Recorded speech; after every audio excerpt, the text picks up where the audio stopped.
Alright, should be back.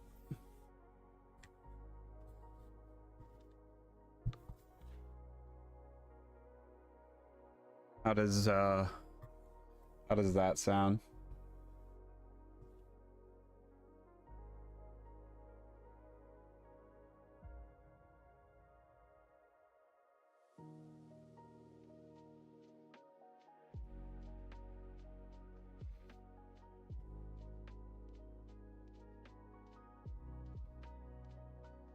Can you hear me? Hello, hello, hello?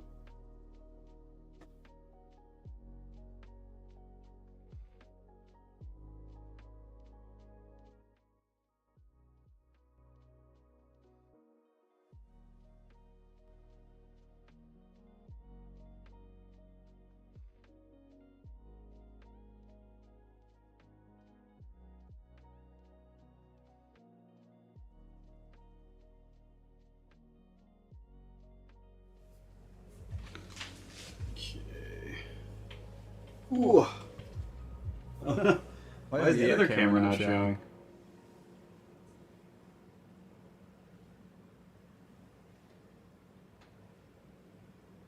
Huh. Stream finished.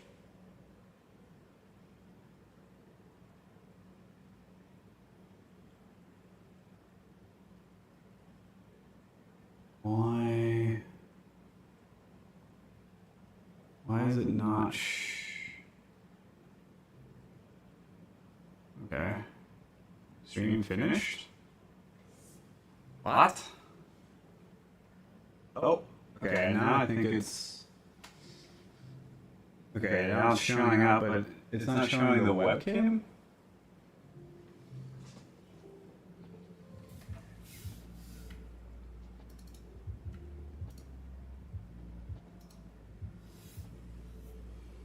Okay. Echo hardcore.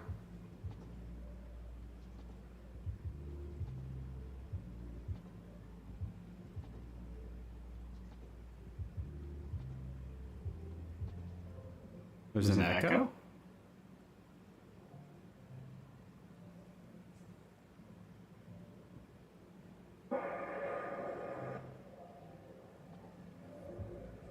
But it's all like background noise. It's all like background noise. It's all like background noise. What?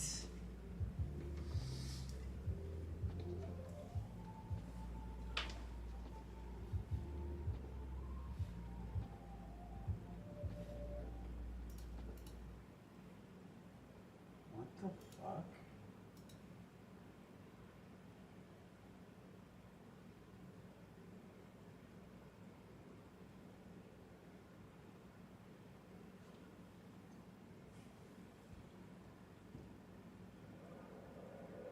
Flow.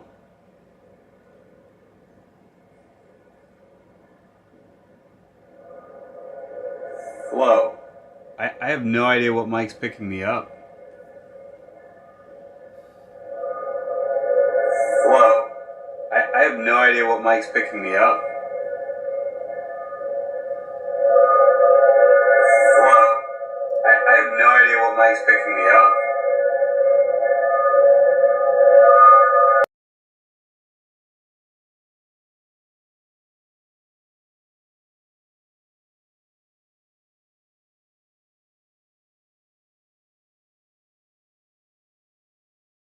Okay, I think I figured it out.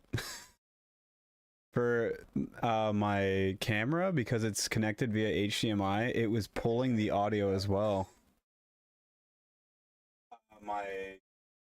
It's connected via it was pulling the audio as well.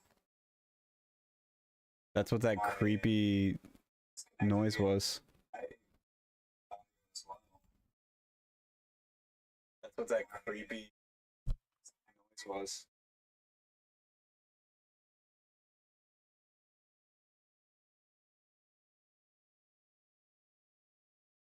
There's still like some echo in the background. I wonder if this mic is just picking that up from my laptop.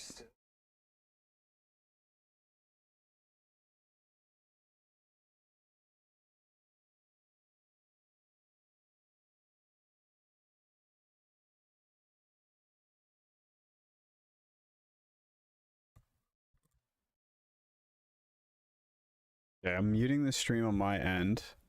Let me know if you hear me echo or repeat myself after I finish the sentence.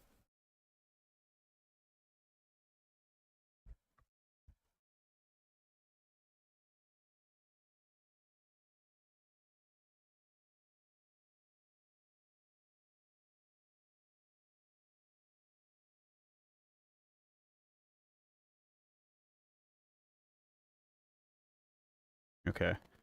Yeah, I think initially it picked up. I had the audio coming through my laptop to hear what you were hearing, and I think this mic just picked it up a little bit, and I could hear, like, I heard like one or two words repeat, and I was like, what the hell is going on?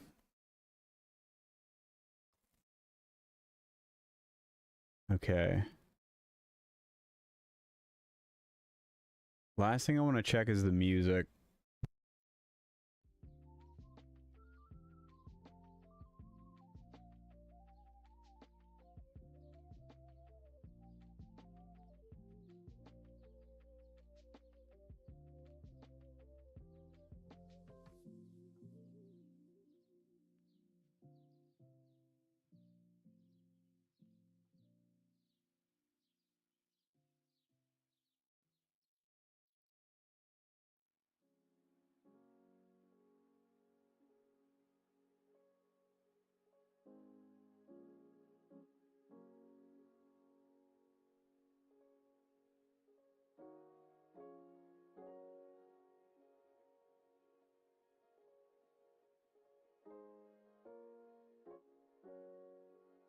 Okay, I can hear it faintly. I just wanted it to have like nothing super loud, just some like background audio kind of stuff. Okay. So camera's working. We got a mic. We got table shot. I definitely want to figure out if I can change the pickup on that one a little bit. Thanks, babe. We'll see how this mic is in terms of like range, like when I'm turning my head and playing and stuff, if there's any kind of weird. Man, that was so weird. I saw what you said and I like turned it on and I could just hear like the most airy audio pickup, like just super, just non-stop dead air, and then the echoes came in. I was like, what is going on? Yeah, you can see the board like a lot better than last time, right? Everything looks and sounds really good. Yeah, it's so funny. This is the mic I used before I got my Shure SM7B, and I genuinely like, I really like the way I sound with this mic. Like when I got that one, it takes, if I got like a full mixer, I think that mic would sound way better, but I went with the mini because I was cheap. But I think this mic sounds really good for being a USB mic.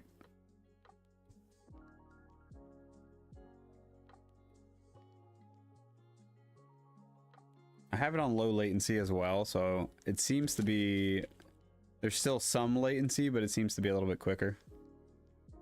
So I am going to, this game has, it's not like super difficult, like I just have to do it a couple times, but I know I'm gonna absolutely butcher the rules for this. So I actually only found out today when I was watching this tutorial that this does not have a solo mode, which is fine. What a lot of people do in those scenarios, and it's funny because a lot of games that do quote unquote have solo mode, they still make you play multiple characters. So I'm just gonna play 2 characters, and that would be that's gonna be my pseudo solo, which a lot of people do for a lot of boss battlers or campaign style games. Oh, you know what? Yeah, this mic is actually sensitive enough. You're gonna hear the dice hitting the table. I don't know if it's gonna sound good or bad, so if it's bad, let me know.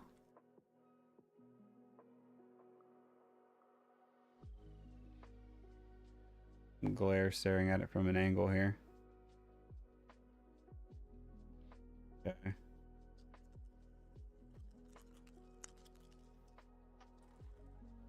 Oh, it didn't really pick up that time. Maybe it's not as sensitive as I thought.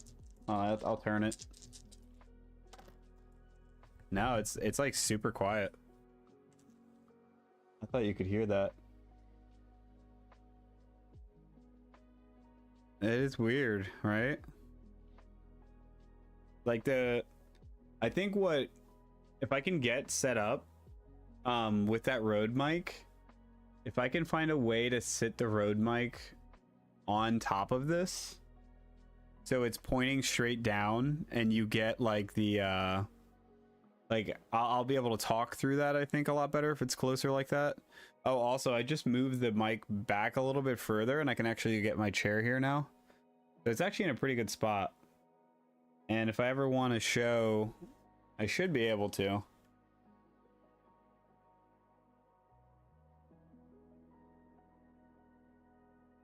I do have it on autofocus.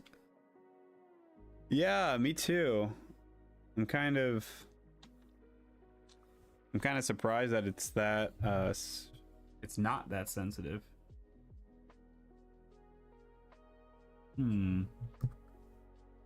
This just changes it to more of a front pickup.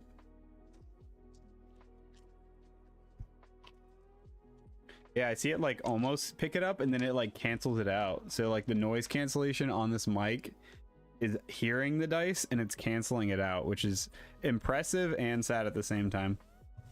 Okay. Man, I keep like looking back and like I love how clear the board is. Like how the text is also like sharp. And even just like the color. I'm very happy with it. I'm gonna be distracted by like the way it looks more than I am like actually playing the game. I'm just happy that it looks as good as it does.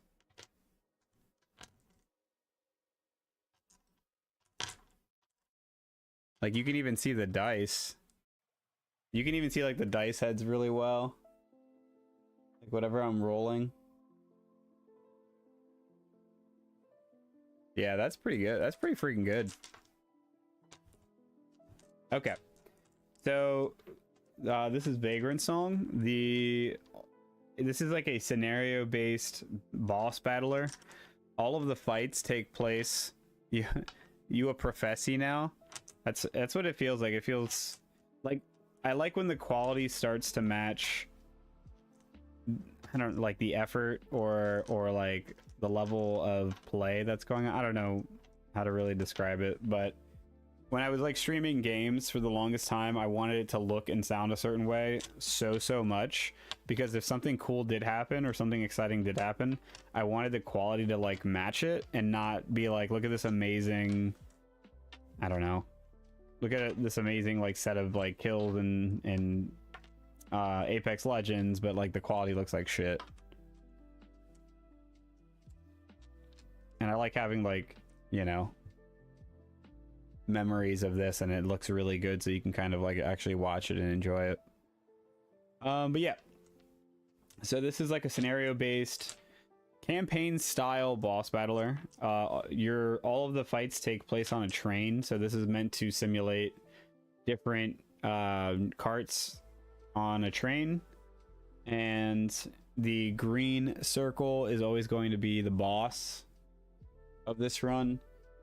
They're all acrylic, and I think the art style is really cool. You can actually see like the people that he's holding, which I guess is like his family. They're like, one of them's like ripping his back open, like you can like see his spine. So these characters are all ghosts, and our goal in every single one of these missions is we are trying to bring humanity back to them. So we're not trying to kill them, we're quite literally trying to make them human again, which I think is like a pretty clever, cool way of doing it. That is one of the characters I picked. That is the Revivalist. So he is considered the empath. And his special ability is whenever he would gain humanity, so humanity is pretty much health in this game. Whenever he would gain humanity, you may have a Vagrant within a range of 2 gain that humanity instead. So when I go to heal, I have the ability to heal others. A little bit of a healer. I thought that would be good to have some kind of like support. And then I picked the Wayfarer, which is this old gentleman. He's well traveled. And his special power is you may hold 1 additional junk. So you have skills in this game that are going to allow you different actions that you can take on the characters. And then you have junk, which are kind of like items that give you passive effects. So he starts with the Rider's Satchel. Since he's an old man that likes to write with a little bird on his shoulder. And it says if you spend 3 coins on the rummage action, you may keep an additional rummage token. So that's actually really freaking good. So our rummage bag is this. This makes me think of like a picnic, like the red and white kind of checkered look there. But this bag has a bunch of different items in it. And those symbols all match all of the icons here on the bottom of the track. And if we ever hit 5 of this symbol, 4 of this symbol, 3 of this symbol, 2 of that one, or 2 of that one, that is going to force whatever is out to get pulled back into the bag. And when that happens, I believe that is what triggers the mood of the haunted creature to turn. So they have like a happy mood and then they have a sad mood. And when those moods change, their abilities change, and usually the sad side is a lot more dangerous. So you gain a lot of benefits from rummaging, but you're also kind of pushing that phase to change sooner. What's the playtime like? So I believe the game is like an hour for a scenario. I think that's what it has listed on the box. Let me see here. I wish it would have like specific times for each scenario. But yeah, I can tell you when I opened this box after not playing this game for so long, and it was just sitting in there and being moved all these years, everything was everywhere. So it says 30 minutes a player. The 2-player game would be about an hour. There's a lot of really cool moving pieces going on. It's just like any other game when there's a lot of cool mechanics and you're kind of learning it all at once, it's a little bit overwhelming. So each scenario actually has a little story that you actually read beforehand. There is like some build up to these characters. And then you're also going to have these different ritual cards on the bottom right of the board, and those are like additional tasks that you can complete. And if you ever complete them, if you ever beat the specific ritual, then you get to gain a reward for completing it. So we do have like some side objectives that we can complete as well. Now the one thing I wanted to double check is there are more of these rummage tokens. I don't know if I'm supposed to put all of them in here. And when so many of one comes out, that's when you end it, or if you're just supposed to put this amount out. Let me just double check here. Is the music like a good volume where it's like not distracting? And thank you, by the way, for helping, babe. Let me see if I can find the rummage shack. Okay, cool. I'm just gonna leave it where it is then. Let's see. Setting up the scenario.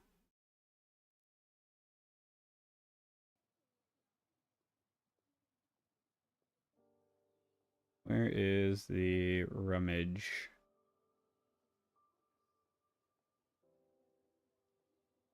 When taking the rummage action, draw 1 rummage token. Okay. that's what you do.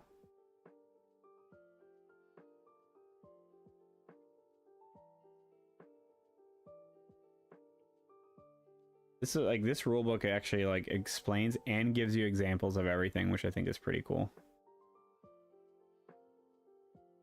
Oh, and then you got moments that you read. That's kind of cool. Well, I don't want to spoil that. I just want to know if I put everything in the bag. That is all I am. It's called a bindle.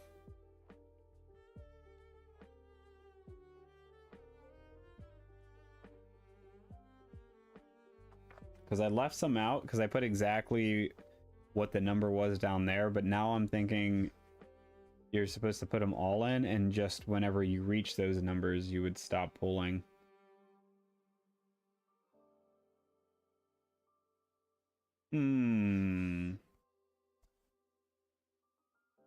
Let's see.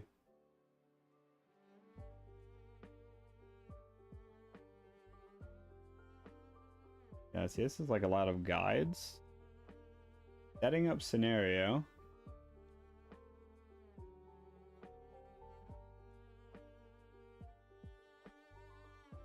Gotta be something listing it.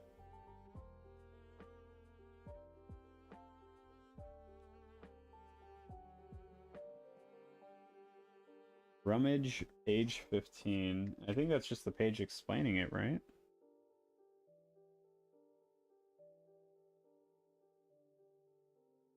Hi, Joopy.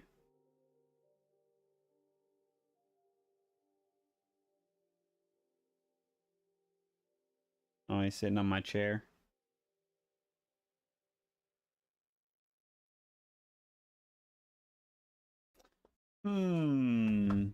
I do want to verify that because I don't want to break that rule right off the bat. So we got Vagrantsong, all rummage. This is like one of those moments where like when I've watched like other board game live streams, especially like on YouTube, like when they have like a handful of people, especially ones that have played it, they'll have questions like this and they'll just be like, oh yeah, you just do this, and like immediately explain the rule, and like you just get to move forward instead of like pausing, you know what I mean?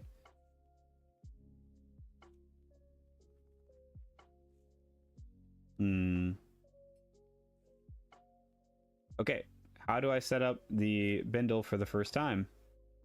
That was a frequently asked question on their website. Add all 27 rummage tokens to the bindle and give it a good shake. At the end of each scenario, if there are any event tokens that are added, remove those event tokens. Beautiful. Thank you, YouTube. I mean, thank you, Google. I don't know why I said YouTube. I think I put those in the box. Oh. Let's not knock anything over.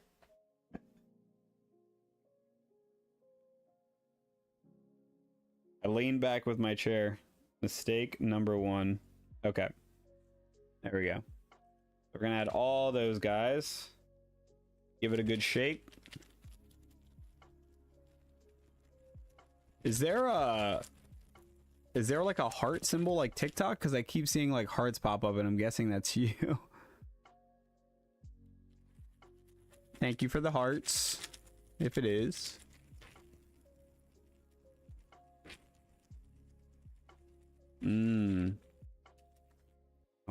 Nice. I need to get like a really sensitive mic just so I can do like the things like little ASMR board game parts. Thank you. Aw, Joopy. I wish there was like an easy way for me to turn this, but without causing chaos. But Joopy's eeping on the chair. Okay. So on my turn, I get 3 tokens for each character, and it's a bit unique in the sense that you get to lay the tokens down on the different actions that you have, and the number next to the action for some of these tells you how high you have to roll on your die. in order to meet the requirement to perform that action. So the little foot, as you would guess, allows you to move. So this guy can move up to 3 for each token I put on, and this guy can move 2. The little bag lets you rummage, and you have to roll. If you beat the roll, match it, or actually, does that just mean you can rummage 2? Yeah, I might have to double. Oh wait, there's a little cheat sheet right here. Woohoo! Okay. So rummage for each coin here. Draw a rummage token from the bindle and keep 1 token drawn. Each vagrant may only hold a number of rummage tokens equal to their rummage value. Okay, so this guy can hold 2 rummage. This guy can hold 3. That's what that number means. The patch up, you have to roll a 3 or higher on this guy. This one you have to roll a 2 or higher, and that heals you. A little magnifying glass and lets you investigate. May only be taken while in a space with an event token. For each coin here, roll 1 bone. Bones with a value equal to or higher than the investigate value are treated as successes. Ooh, excuse me. And then for the bust, which is when you're quote unquote punching the... It's haint. I was going to say taint. I'm gonna go ahead and just admit that. For every success that you have, you get to give the haint 1 humanity. So that is like how we're quote unquote healing them. I do have 2 skills on my characters. So the revivalist has soothing hymn. If you rolled any doubles, so we're busting taints. Yeah, I didn't actually put that together. If you roll any doubles for this action, you gain 2 humanity. Then for each success, target gains 1 humanity. That's pretty sweet. Dude, he is one hell of a healer. And then he has copal incense. For each success, which you have to do a 4 or higher, target gains 1 humanity, and you may move the target 1 space. Interesting. Then Wayfarer has in a pinch. For each success, target gains 1 humanity for each of your rummage tokens. Man, he really likes just gathering rummage tokens, and then he actually uses those for his abilities. That's pretty sick. Okay, cool. And then Feathery Friend. Target gains 1 coin humanity. You may trade or give a rummage token to the target. Rummage tokens traded this way can be used this round. Okay. So target gains coin humanity. That's worded in a very specific way. All right. So every time we have a turn on one of our characters, the haint gets to go after me. And when my second character goes and the ghost goes again, that is the end of that round. So we have a lot of different trackers around the board. The left tracker is for rounds. Whenever we finish a round, we're going to move this R tracker up 1. And if we hit round 3, it's going to trigger an event. So we have events that are placed on the board for the scenario. And if we ever hit that round 3, we're going to get scenario 3 to trigger. On the top, we have his humanity tracker. So in a 2-player game, if we hit him for 8 damage, then we do 1 break. The goal of the game is to break him 3 times, and then his humanity has been returned. So we have to do 8 damage 3 times, so 24. And then on the break track, every time we perform a break, the B tracker is going to move up. I don't think you can actually see that the way the camera is set up right now, but there's a little tracker over there. It requires 3 breaks, and every time we move the break, we have another event that happens. On the board, there's a couple pieces. So you have some like crates here that are on the board. My characters cannot move through objects, but the ghost characters can. So that's a little bit of stuff I have to work around. And there's also some tokens with numbers on the board. So there's a number 2 here and a number 6. If we stand on that spot and investigate it and are successful, we also get to trigger whatever event 2 or event 6 is. So that is pretty much the game. And every ghost you challenge is going to have very, very different ways that they kind of interact and play out. Let's see. Ooh, that's cool. When the turned face, which is the name of this ghost, when the turned faces break, each vagrant may rummage 1. Remember, whenever a haint breaks, the next turn the haint would take is skipped, and all vagrants gain 1 humanity. That's cool.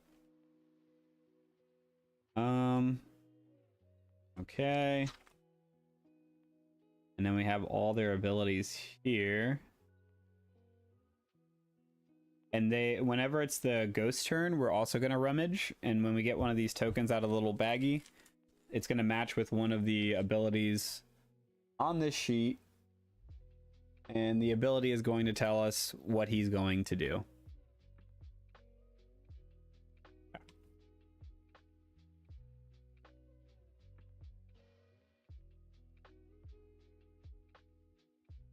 If you spend 3... Okay, so my junk item on this guy lets me gather more rummage. This guy is all about it. Okay. So, I guess we're going to start with our old man here. So we got 3 tokens that we can use for actions.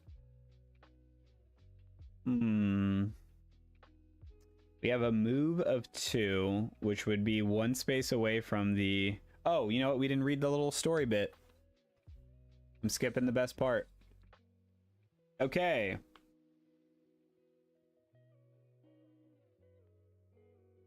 Burton since Hazelhurst. You are just one from a handful of train hoppers trying to find shelter from the storm. You don't recognize any familiar faces, and come to think of it, you don't even remember seeing them hop on the train with you. But every one of them swears up and down that they just got here. And based on your own experience, you can't help but believe them. The strange thing is that everyone seems to be from a different part of town, or towns, places you've never even heard of. After a few handshakes and how do you do's, you all try to settle in the best you can. But without a hay bale or old cushion calling your name, neither the train nor the situation bring you much comfort. The only thing you all have in common, it seems, is the welcoming hand that helped each of you on board. White glove, loose skin. Couldn't forget it if you tried. You can't tell if it's a good or bad thing that Mr. Welcoming Hand appears to be missing. Either way, hopefully things stay nice and peaceful on this leg of the journey. That sinking feeling in your gut is telling you otherwise. Okay. So yeah, it's kind of cool. The acrylic is just their backs, and they're called the turned faces. And I believe from the little bit that I saw, a lot of his actions are going to be him walking away from you on the train. So it's like you're actually chasing him on the train, and all you can see is their backside because they're walking away from you. That's kind of neat. Okay. I feel like there was one more thing that told me to read something. Oh yeah, once players are ready to begin, read event 1. Okay, here we go. And I also want to make sure I read the rituals to see what my side objectives are. Okay. Awfully dark in here, but at least it's quiet. Huh. Doesn't look like you were the only group to hop on after all. Maybe it's time to introduce yourself. Move the turned faces 2 space towards break side. Remember, haints can move onto terrain, but vagrants can't. So he is trying to get to the farthest right side of the train, and he immediately gets to move 2 spaces. So that is event 1. Yikes. Okay. This book is really, really nice too. Let's see. If the haint is adjacent to the break side edge at the end of its turn, read event 5. So I do not want it to get to the end. That is a for sure thing. Okay, so my side objectives are strangers on a train. As a team, remove 2 haint effects to complete this ritual. So anytime the haint walks over one of the characters, we get a haint effect. So if we remove 2 of those, we complete that ritual. The second one is long stretch on a lonely road. If the turn faces moves from train car A to C or C to A in a single turn, complete this ritual. Interesting. And then the last one, first blood. After a vagrant suffers a wound after losing enough humanity, complete this ritual. So I get a benefit if I get beat up. Interesting. All right. So I think we're going to go with Wayfarer first, because this guy seems to be more healer based. So maybe that guy ends up getting hurt and then he can heal him.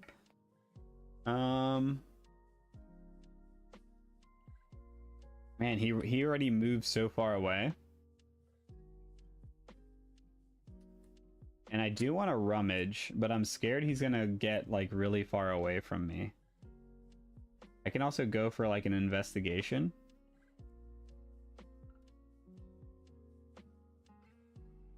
Bones of value equal to or higher. I have to roll a 4 or higher. So I'm gonna put 2 tokens on my movement. So that means I can move 4. And you can't move diagonally. You have to move, was it orthogonally? I believe that's how you say it. So, do I try to investigate? Or do I just double down on movement? Yeah, let's try to investigate. So we need a 4 or higher. And we rolled a 1. Let's not talk about it. All right, so that is those actions. Now I'm going to go ahead and rummage for the haint to see what he's going to do. And we'll keep this like right here so we can see what mood he's in. Okay, so we drew salt. Gonna go there. So he gets keep running. Vagrants in range lose 4 humanity. For each vagrant that loses humanity this way, move 2 forward break side. Oh my god. So it is a range of 4. But I don't think they do diagonal. So let's see. 1, 2, 3, 4. I'm just out of range. And nothing up and down or right. I do not believe the range of abilities are diagonal, if I'm not mistaken. Orthogonally. It's weird seeing reading it out like that.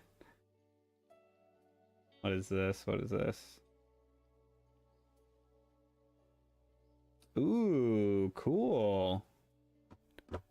Little nerve-wracking, but a good thing. Thank you. Orthogonally. Orthogonally? Is that how you say it?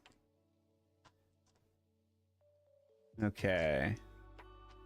So, yeah, the range of abilities, I want to make sure that I am doing that correctly, because that is extremely important.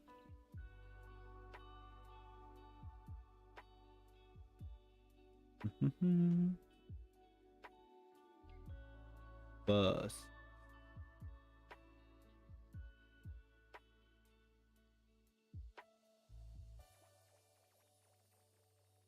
Solve action.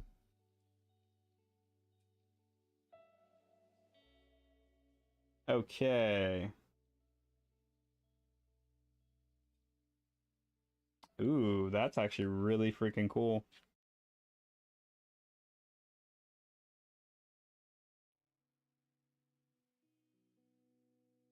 I know it breaks it down somewhere in here. Bum, bum, bum, bum.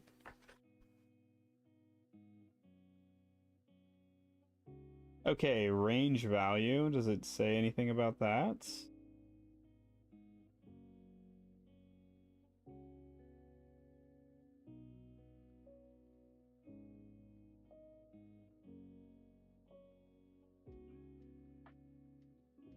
Investigate.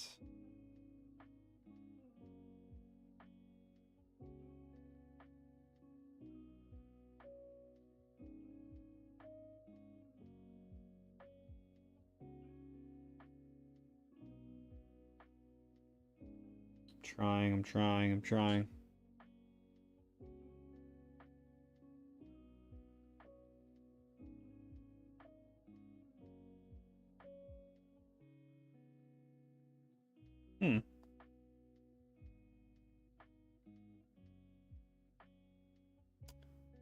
Doesn't really say.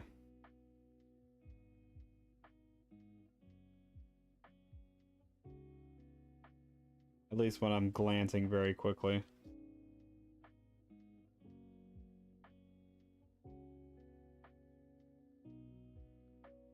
Got a bunch of moments in the back. Ooh, we got milestones in there too.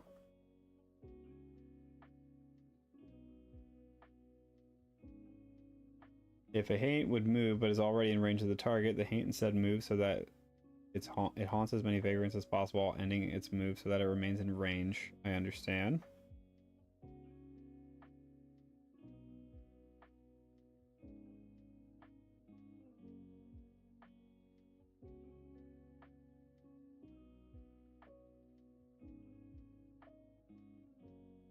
It references range value, but not the direction.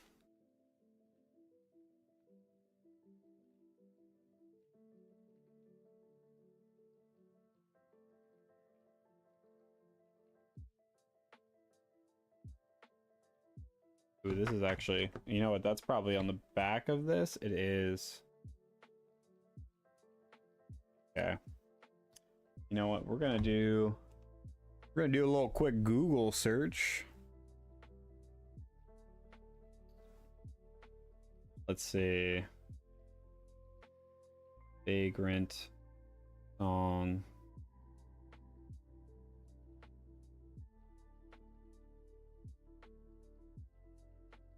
Sure that has popped up before. Okay, is not diagonal range.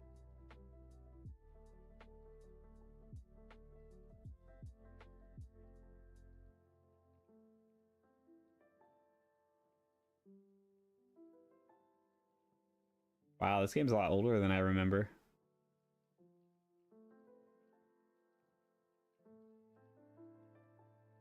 Okay, so I don't believe so. Whoa, this is a totally different game. I don't even know what I'm looking at.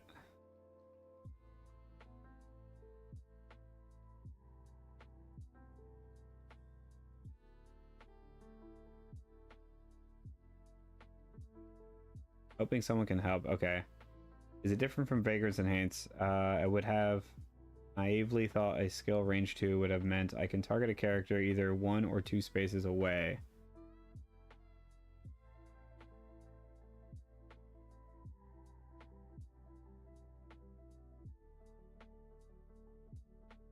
Okay. These with the skill might show range 2 or range 1 to 2, but in a nutshell, the skill or haint action works within that range. Would this cover everything you're in doubt? In general, haint moves in full or as much as possible to reach its target.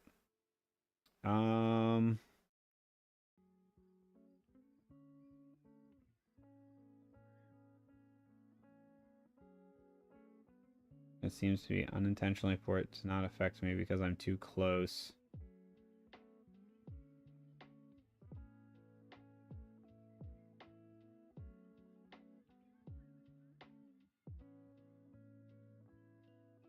Exactly X number of spaces away to do the skill. That this is most of the starter skills for each vagrant has explicit ranges for these.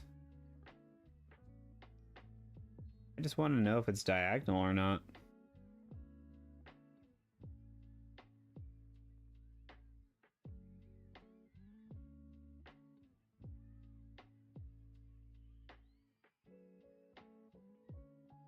Let's see. They do reference some pages.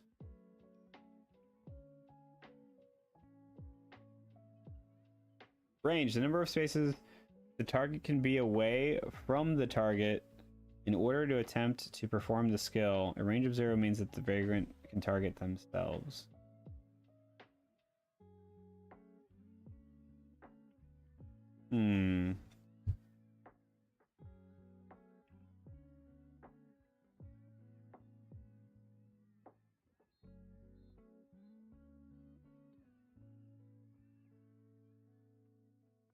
What's your favorite leather color? Oh, geez. I don't even know if I have an answer for that on the fly. Maybe burgundy?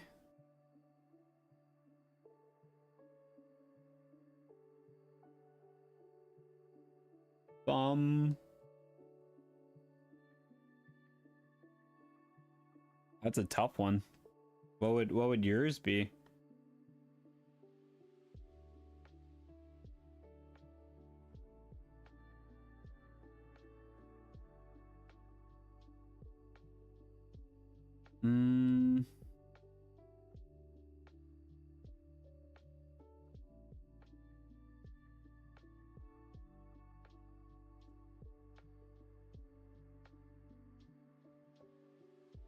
Man, this is not helpful.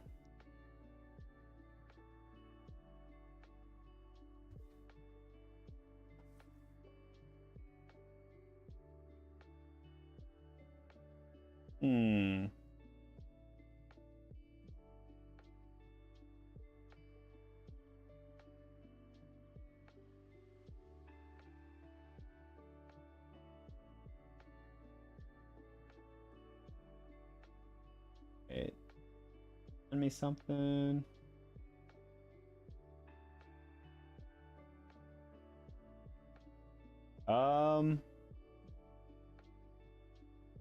Probably between black and brown.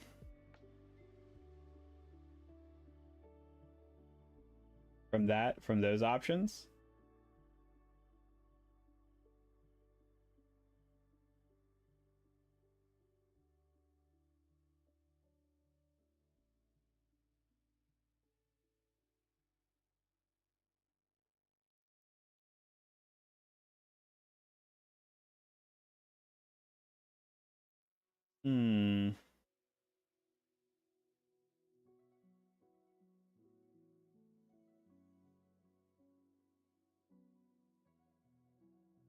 Oh, that is a different game.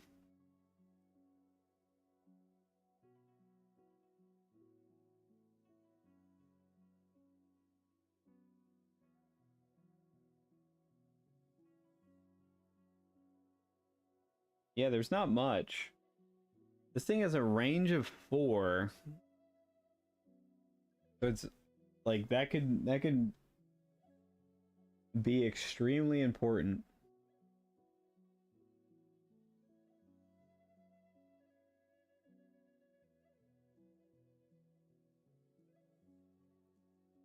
That has a range of 1 to 4, 1 to 2.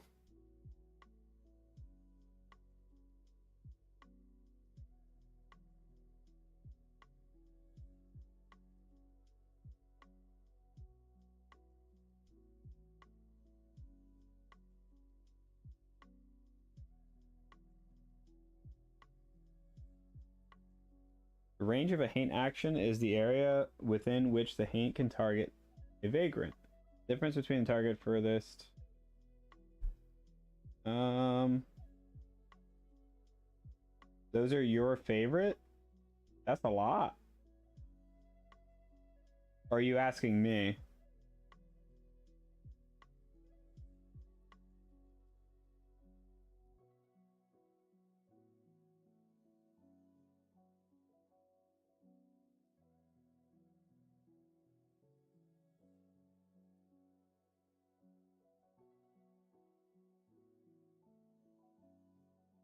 I'm confused.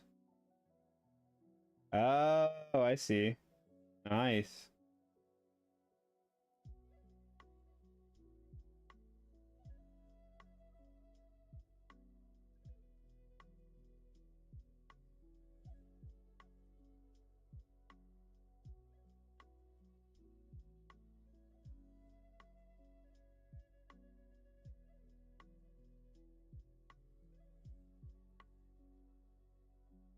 Why can't I figure this out? I just need something that just shows me.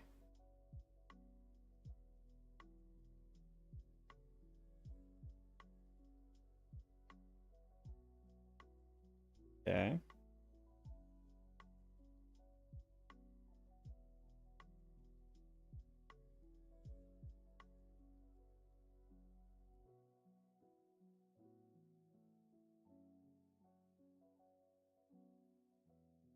Probably gonna be a different game again.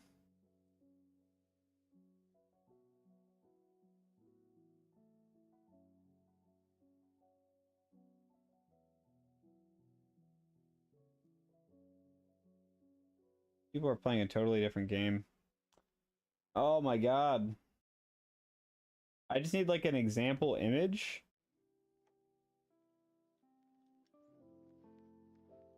Wait, is the stream like really delayed? Because I feel like you're saying things and I'm getting more confused. But I think you're only hearing me later. So I just read Oki. But yeah. Probably the black, or I'm sorry, what is that? Ocean? That ocean looks like a dark black, but I'm guessing it's more of like a dark blue. I kind of like the ocean because it's really dark. At least in that image.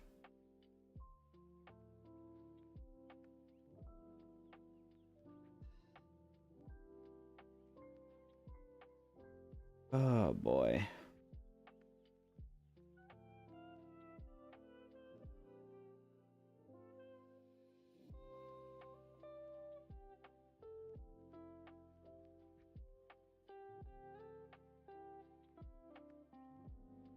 I feel like in the how to play,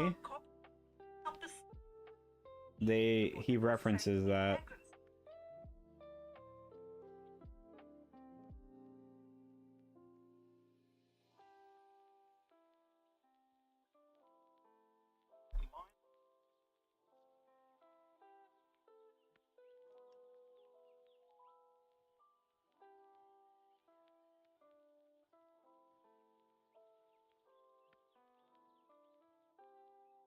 Okay.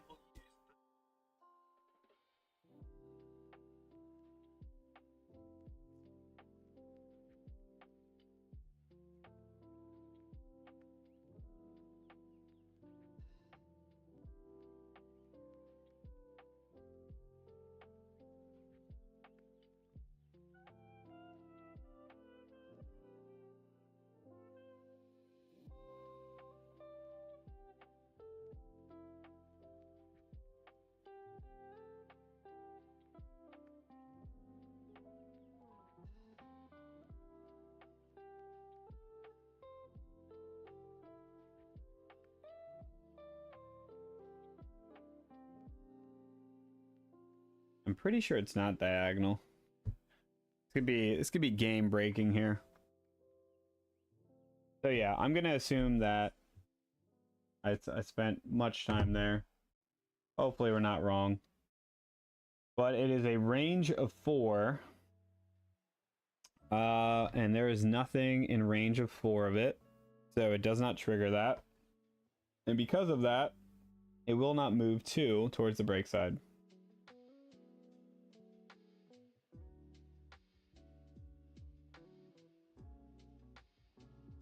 That's what we're doing. Okay.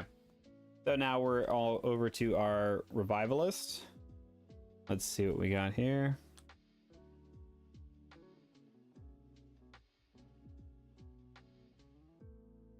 Yeah, I said I like the ocean, or the black. Out of those colors, like actually seeing it.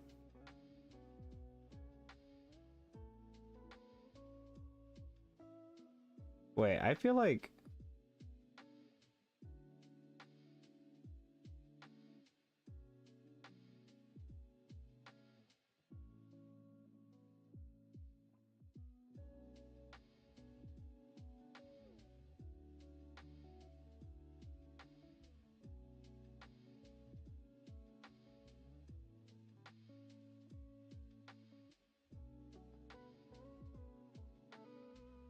I'll just text it to you.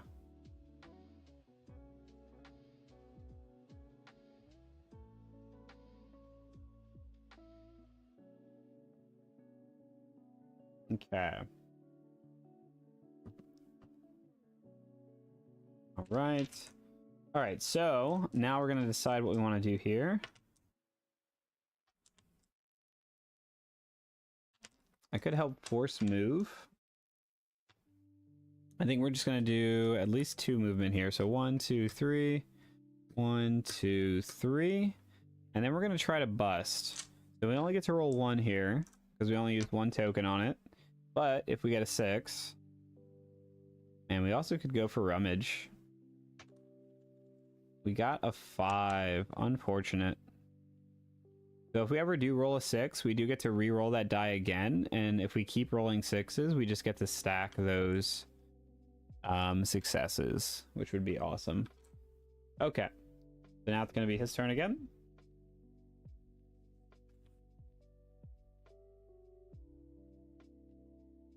Hey, we got a candle this time. So the candle, we're at the top here. So we're going to move forward break side 3. The target vagrant loses 2 humanity with a range of 6. 1, 2, 3. He is just booking it. And nobody is in range of him.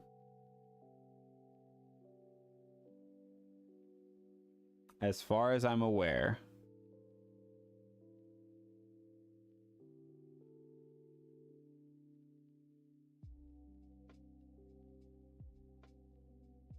I like how he's literally just running.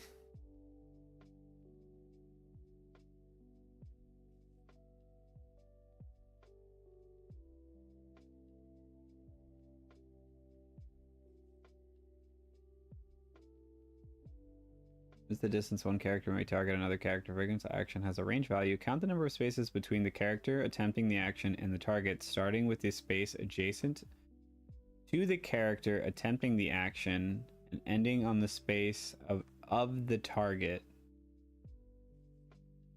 Okay, so maybe it is. It's just spaces apart. I think that kind of explained it a little bit better. So, yeah, that guy gets hit. And with that ability,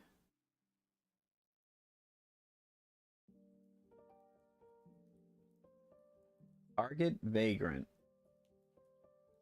So we need to figure out the Hayden target priority here. So we don't have any special priorities. We don't have anything action specific. And there is no handles. It just says target vagrant loses.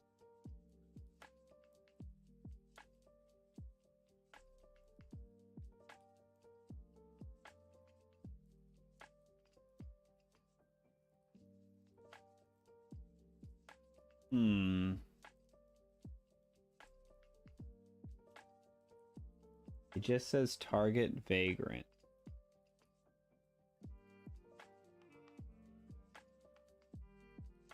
So move towards break side.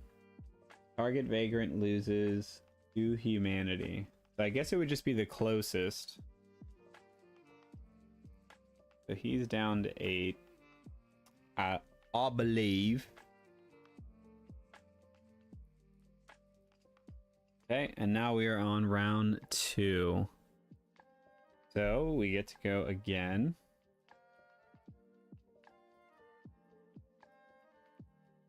So we could Investigate. We're gonna go for a double investigate, and we can go for a rummage. Yeah.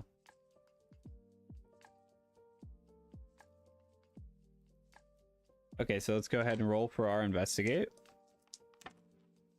Wow. A 3 and a 2. So they both fail. And I believe that is all that. For each coin, roll 1 bone. Yep. Alright, so we get to rummage. We got little lucky paw. So if I use that paw... Oh, I think the camera turned off. You may use Rabbit's Foot as an additional coin during your turn. We get an extra coin to use. I wonder if that the battery died.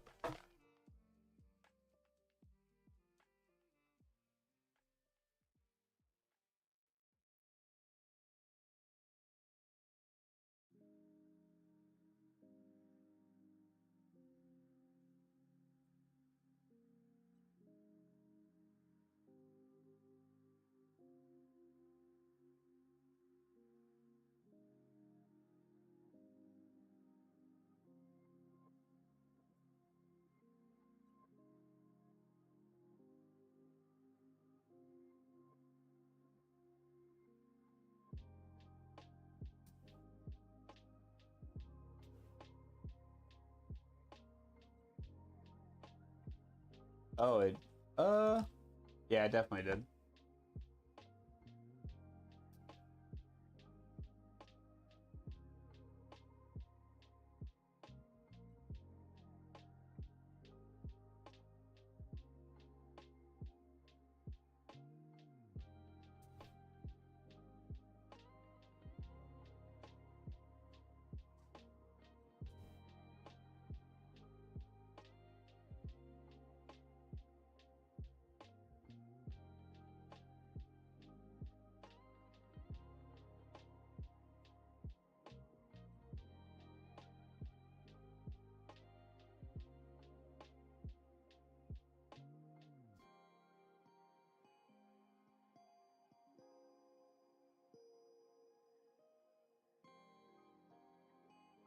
Sorry, GP.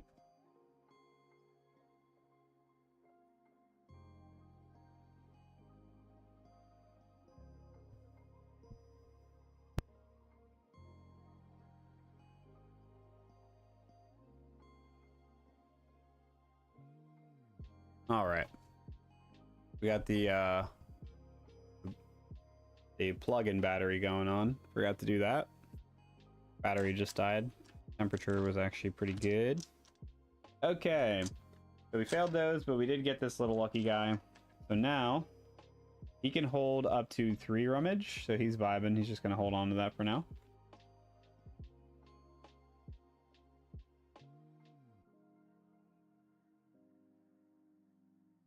Okay. That is for the guy. So we are at 2 candles now.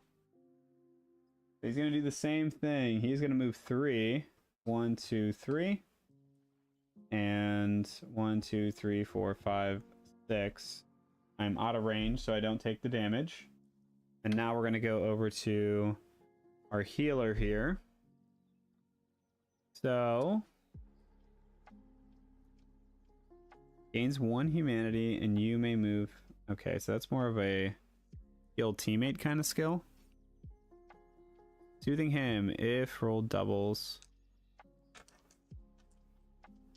you gain 2. For each success, gain 1 humanity.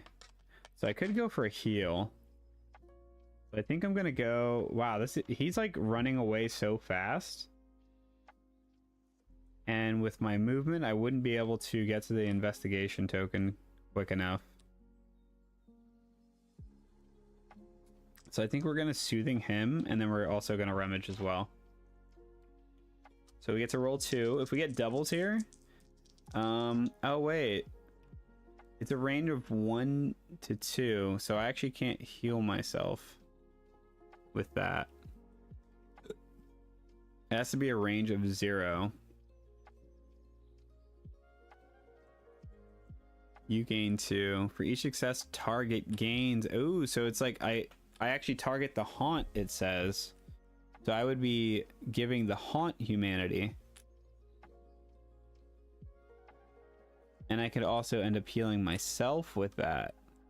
And it's a range of 2. Okay. That's a little bit different than what I thought it was.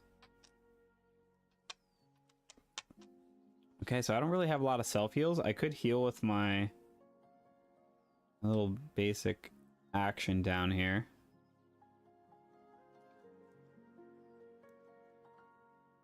And we're doing a rummage action. I think we're gonna go for the heal. Oh boy. Okay, rummage and double heal. Of course we get 2 6s, so these count as, I forget what they call it. It's like break something, but I get to re-roll them in stack. So now I have 2 heals. Anything over is already overkill, but I would have gotten 2 more successes, so I do get to heal to full. When you have when you would gain humanity, you may have a vagrant within a range of 2. Man, if I was a little bit closer, I could have. Oh, well, he's already healed. I don't know what I'm talking about. But it's an additional heal I could have used there. Okay, and then we're gonna go ahead and take our rummage. He has the iron nails. A haint within range of 2 gains 2 humanity. Okay, that's pretty sweet. So now we're gonna draw for the boss. Okay, another candle. 1, 2, 3. Okay. If the haint adjacent to the break side edge at the end of its turn, read event 5. That is not good.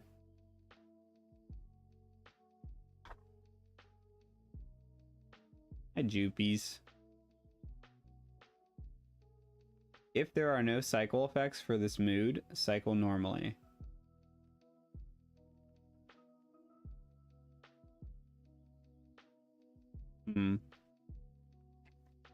Okay, event 5.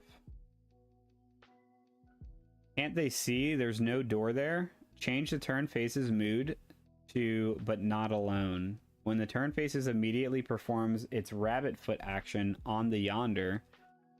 Then the turn faces immediately performs its rabbit foot action. Okay. After performing the haint action, vagrants in range of 2 of the turn face lose 2 humanity. Great. Okay, so now his mood is changing because he reached the end of the cart. His special is vagrants in range 2 of the turn faces cannot remove spooked. No turning back now. Vagrants in the same train car move 1 toward the turn faces. Then vagrants adjacent to turn faces gain spook. That is the cycle effect. The cycle effect occurs at the end of the current character's turn.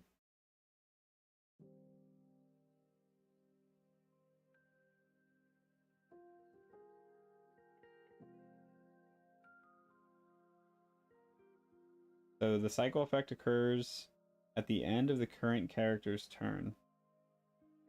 Yikes.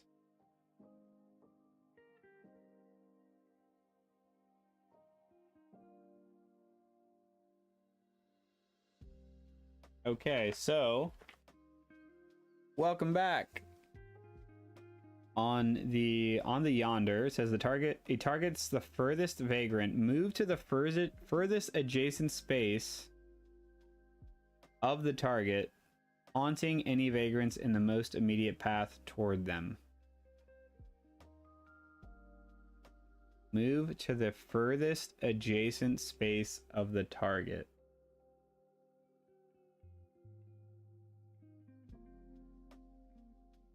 Okay.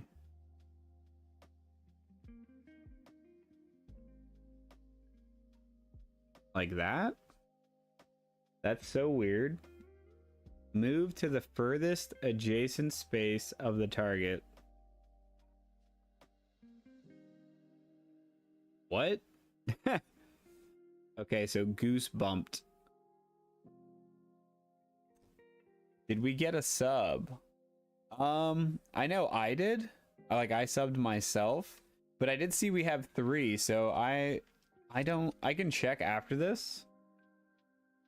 But possibly?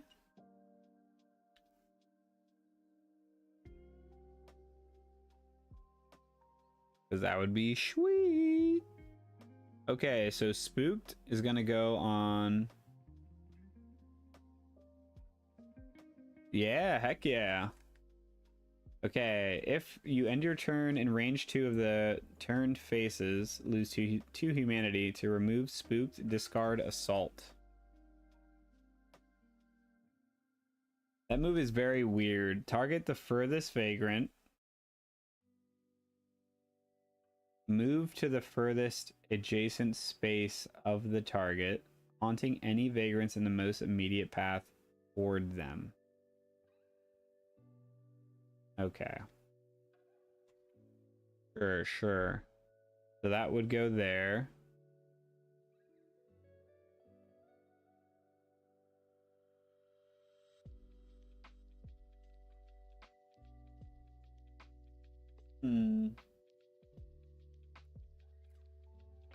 That was at the end of his turn and he changed. So now I believe we're in. Yeah, they both went. So now I'm in round 3. It was 3 before I started today, but it was definitely 2 like earlier. So maybe oh really?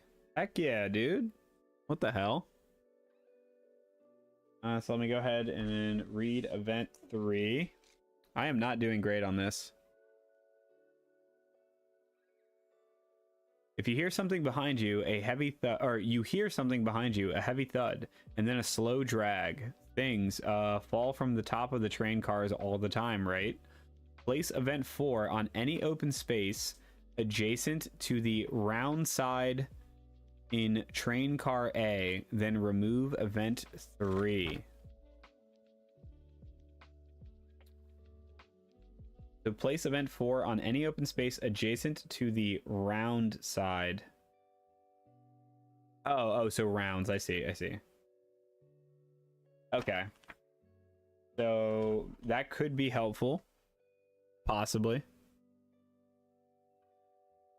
Yeah, I'll definitely take a peek after this. I'm trying to push through as much as humanly possible, but I am not making great progress. So I'm gonna put that there.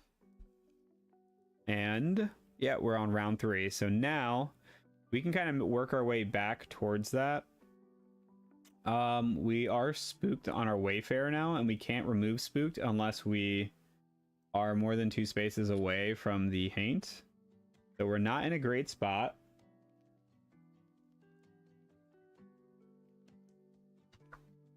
And I believe if you end your turn in range 2 of turned faces, lose 2 humanity. So I just take more damage if I'm near him with spooked, and I can't get rid of it if I'm near him. So that's fun. I think we're gonna try to punch him in the face because fuck him.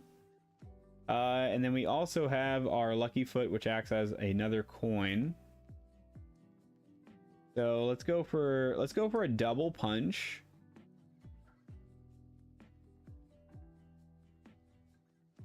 Ooh. In a pinch is a slightly better chance to hit him. So we're gonna do that. And we get to roll 2 bones. That's pretty sweet. Okay. And then we're gonna try to investigate again. And then I think we're gonna move 2 spaces away, which would put us 2 out of range of him. So, okay, let's start with our ability here. So for each success, target gains 1 humanity for each of your rummage tokens. So we have 1 rummage token right now. And for each token, on this ability, it's -1 for the success. So I need a 5 or a 6, which isn't great. I got a 5. We did something.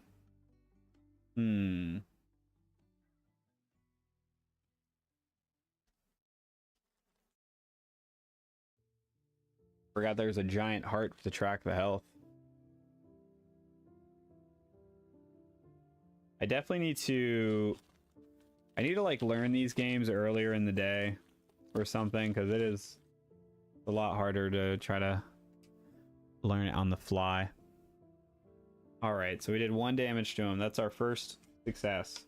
Now we're gonna roll 1 for our bust. If we get a 6, we get damage. We did not get a 6. All right, now we're gonna roll for our investigation. Hey, we got it. Okay, so now we get to do event 2, which hopefully is something helpful.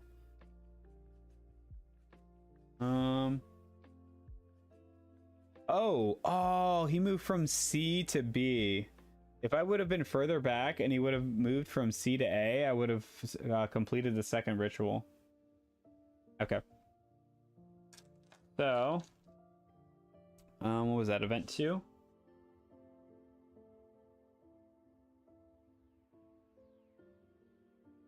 Welcome back, welcome back. Okay, event 2.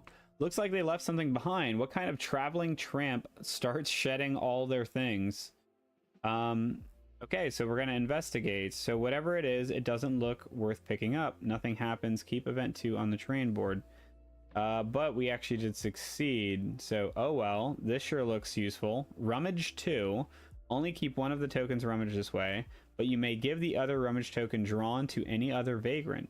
After keeping a rummage token, add event 8 and 9 to the bindle, then give the bindle a good shake, then remove event 2. Remember, when you rummage 2, draw 2 rummage tokens from the bindle. Your rummage value indicates how many rummage tokens you can hold at a given time. Okay, so that allowed us to rummage 2, and then we can also give the other one that we draw here to our partner. Unfortunately, we didn't get salt, because salt is how we get rid of spook, which would have been very helpful. So that kind of sucks, but we did get a candle, which can help distract the ghost, and we did get an apple, and the apple helps heal wounded skills. So just because the old man has lower hit points and he can hold more of those, I'll give him the heal. And then I'm going to give the candle to the revivalist. So the candle says you can place it in an adjacent open space. Haints are drawn to the candle for target priority. When a haint moves onto a candle, its move ends and the candle is discarded. So it's a good way to kind of bait it. Jostle that bindle. What a name, right? So it said add 8 and 9. Dude, we need to stream some Kinfire. That'd be sick. So we're still not capped on our cycle track. But it did say there's like a whole new thing going on now. Cycle effect. Vagrants in the same train car move 1 toward turn faces. Gain yeah, then vagrants adjacent to turn faces gain spooked. Okay, so we are moving 2 away with our last token use. But it says the cycle effect. Oh. So whenever this cycle effect happens, that's when that stuff happens, and it occurs at the end of the current player's turn. Okay, cool. Jocelyn. All right, so we are gonna draw for the boss again. This is getting a little scary. So I like how he ran all the way to the end, and then he got pissed off, and now he's fucking me up. Okay, so we got something new. Roll and tumble. Vagrants in range lose 2 humanity, and it's a range of 1, so we're good. Then move 1 away from the turn faces. So nobody was close enough for that to trigger, which means nothing happens. Okay, sweet. So now we're going over to our healer guy. Hmm. Soothing him is so sweet if I can get in range. But I am like just far enough. I do have a candle, which could be good bait. A haint within range, and I could also do iron nails on him. Ooh. You're making them sad? You talking about the ghosties? Okay. So let's see. We got Artie at the top of the table. You can't really see him. Okay, so we're maxed out on rummage on our empath, so there's no reason on getting some more. We are good on healing. We could try to go towards the other event over there and see if we can get an investigation going. I want to get like a crazy soothing him run where I just heal the crap out of him. So I think what we're going to do is we'll do a movement so we can use our nail. Then, we could do double movement and punch. So 1, 2, 3, 1. And this is going to risk getting hit, which is not great, but I do want to use, I want to make sure we're using our tokens. So he gains 2 humanity for that. Yep, so we're good there. And then we're going to roll a die. We did not get 6. We were close though. We rolled a 5. And then hopefully we can do a big, big heal there. So the round changes, and then we're gonna draw another token. My rolls are bad. Oh, we got event 8. Woohoo! Please be good. Okay, a mirror. How did that get in there? Find junk card number 21 and add it to your junk slot or to the belongings if your junk slot is filled. Then discard event 8. It does not go back in the bindle. So we are getting junk slot, junk card 21. That's exciting. It's this guy right here. Yeah, I'm not even going to respond to that. You should probably go to a doctor, babe.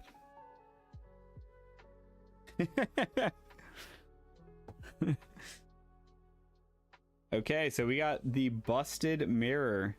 If you have a rummage token that matches a rummage token used after a haint. What the hell? That is so weirdly worded. If you have a rummage token that matches a rummage token used after a haint within range 2 has taken its turn, that haint gains 1 humanity. So if you have a rummage token that matches a rummage token used after a haint within range of 2. So if they get the same token and I have it and they're within range of 2, they get hurt.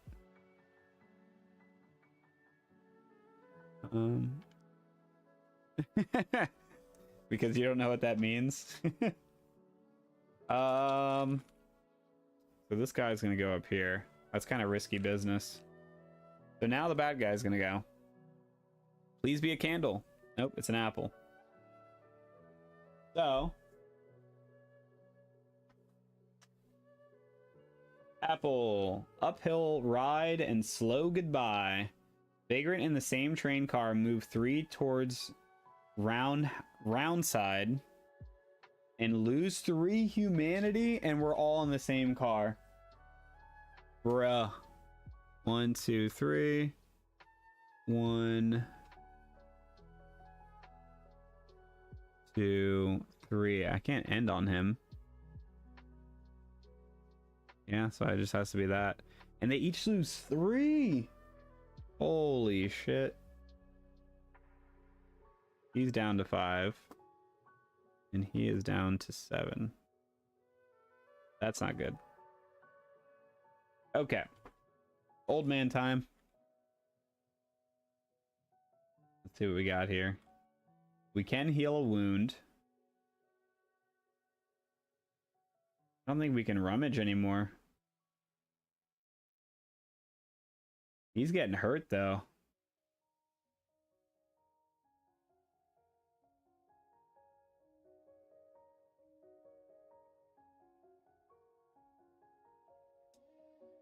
Huh.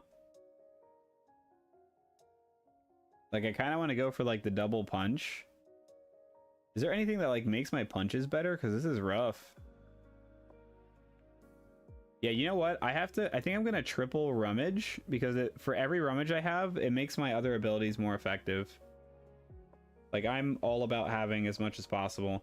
So if I do that, I get triple and I get to keep 2. And I can hold 3. So if I grab the stuff that would push him over just in cycling, I can slow it down possibly. Oh, we did get salt. We need to keep the salt. We could keep the candle, but this also does damage to him. So we're kind of risking it a little bit here, but yeah, so because we drew this, oh no, I should probably save it. Do the 2 damage to him. But I am at range of 2 and I have spook on me, which means I would take 2 damage. So I'm actually going to use my salt and I'm going to remove the spooked. So we've done 2. Yeah, as a team, remove 2 Hain effects. So if we get another Hain effect, we will complete that ritual. All right, it's his turn. So we want him to get the candle. Oh no, I'm not in range of 2 anymore, so that busted mirror wouldn't even work. And then I get a candle. Son of a bitch. Actually, he may end up moving closer to him. So target Vagrant with a range of 1 loses 2 humanity. If this wounds a Vagrant, that Vagrant gains the shakes.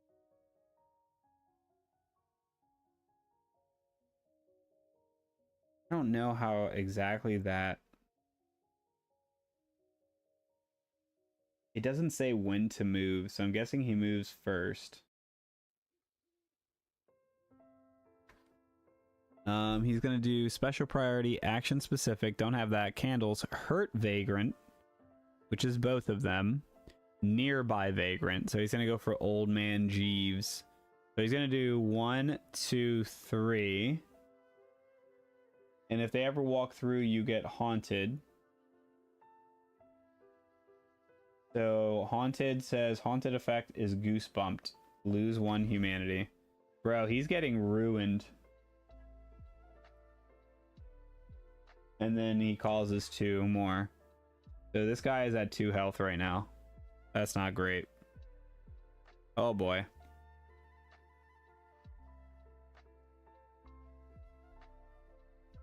Okay, so we have to do... We're gonna lay our candle down over here to try to bait him. And we're gonna do 1 movement. We got 1, 2, 3. We're gonna do double on Copal Incense. Nope, don't touch that, buddy.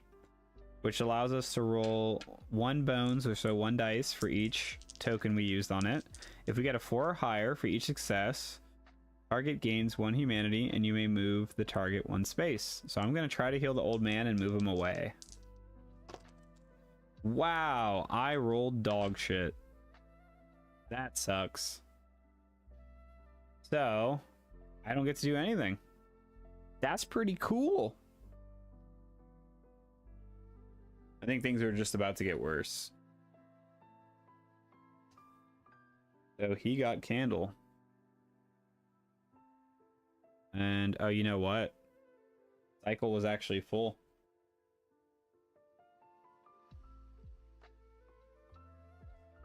Vagrants in the same train car move one towards turn faces. Gain spooked. So I think he gains spooked again at the end of that turn. These all go back in the bag.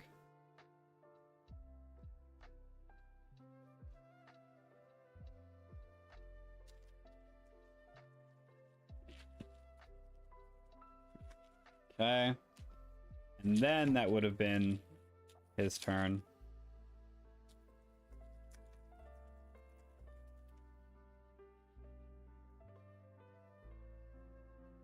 So he's already next to him. He would have gained spooked. Okay. Try that again. Okay. Handle came out again.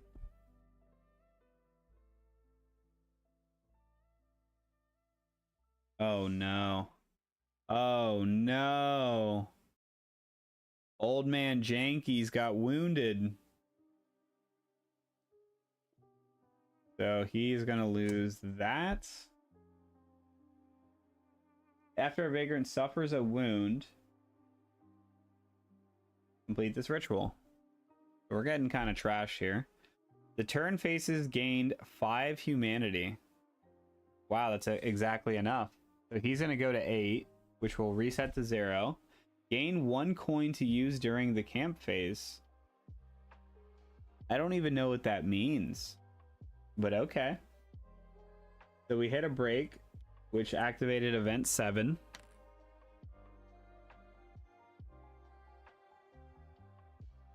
And we got a new token out there.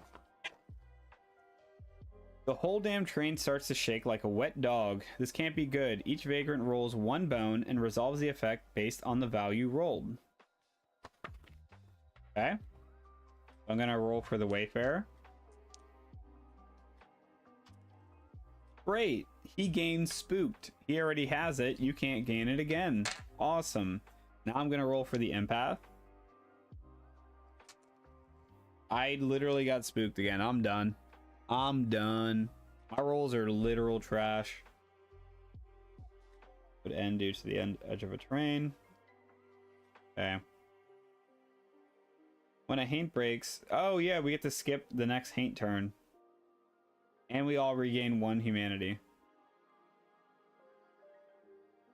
The turn faces also have an extra effect when they break that allows Vagrants to rummage 1 if they choose. Yeah. So these, he resets because he got wounded. He gets healed 1. They each get to rummage 1. So we got 9 and we got the foot. So we get event 9 now. Their hands reach out, stretched fingers curling into clenched fists. The metal of the train stretches and yawns. All Vagrants in the same train car as turn faces gain spooked, which I can't. Then add event 9 back to the bindle. Bruh. Not cool. This thing is just getting mean. Okay. So, yeah, he went and completely wasted his turn. So now it is the Wayfarer. We're probably on like round 6. Rounds don't really matter at this point because we already did... Oops. We already did the event that was on the round tracker. We are going to use our apple to go ahead and heal a wound. Because I don't like not having that. Actually, you know what? Hold the phone on that. Because this ability is more effective the more rummage we have. So...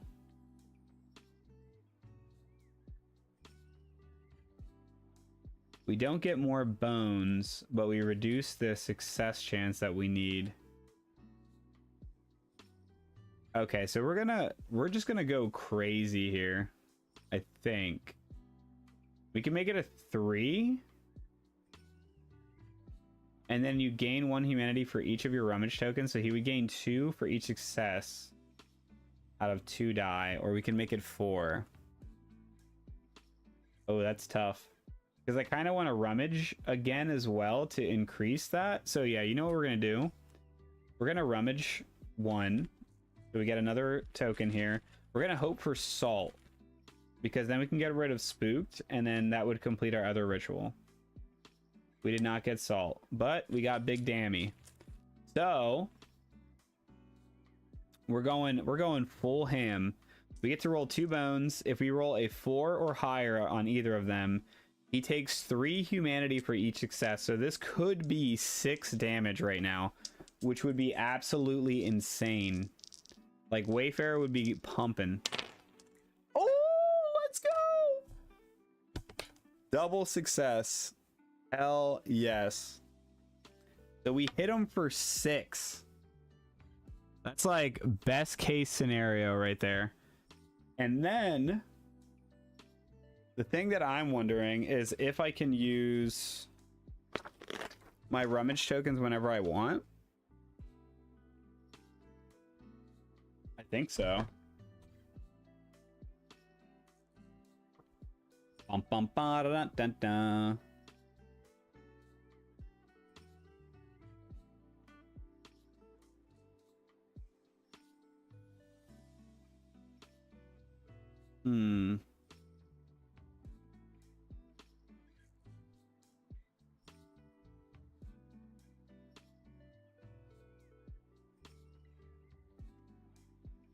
Okay, so I don't think there's anything restricting me from using it. It just ends up going up here when I do. So I'm gonna use the apple to heal my wound. I use that to do 2 more damage to him, which is going to do another break. So he is back to 0. I'm pretty sure I was supposed to skip his turn that one round as well, and I don't know if I actually did that. But now we're going to read Event 0. We're actually like pumping all of a sudden, so this might actually be ending here. Okay, Event 0. The wooden beams that make up the train car walls begin to shift and slide outward, creating makeshift windows in the walls. But instead of seeing the wilderness or a train yard outside, all you see are bright blue faces looking in, grinning wide. This doesn't sound good. From now until the end of the scenario, the first vagrant to take a turn each round loses 4 humanity? What the fuck? Excuse my language. Holy. So Event 0 is gone, and now we're pretty much on a timer where we're just getting absolutely chunked for the first person every round. So now we do need to keep track of this. The Wayfarer just went, which means it's going to be, it would be the Haint's turn, but because we broke him, we skip his turn, which is awesome. So now it's going to be the Empath. Buddy, what are you doing? So now with the Empath, we do have the extra token, which allows us to lay more down. Oh, wait, and then Spooked. If you end your turn, range 2 of the turn phase, lose 2 humanity. Yep, so I lose 2 humanity on the Wayfarer because I do have Spooked. I do have this extra token now. So I could go for a Soothing Hymn. It's a range of 1 to 2, so I could target him with that and just go absolutely crazy.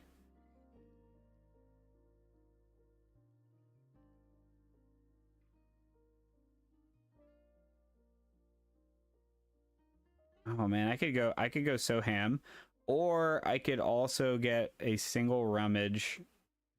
Yo, I think we just go crazy. I think we go all 4. So we get to roll 4 dice with a success of 4 plus needed, so 4, 5, or 6. And for each success, the target gains 1 humanity. And if I roll double, I get to gain 2 humanity for myself. So 4 or higher. Okay, so we got 2 4s. We did not get any doubles, but he is going to take 2 damage. I'm not sure how I feel about that one. It wasn't as successful as I hoped. So now he's gonna go.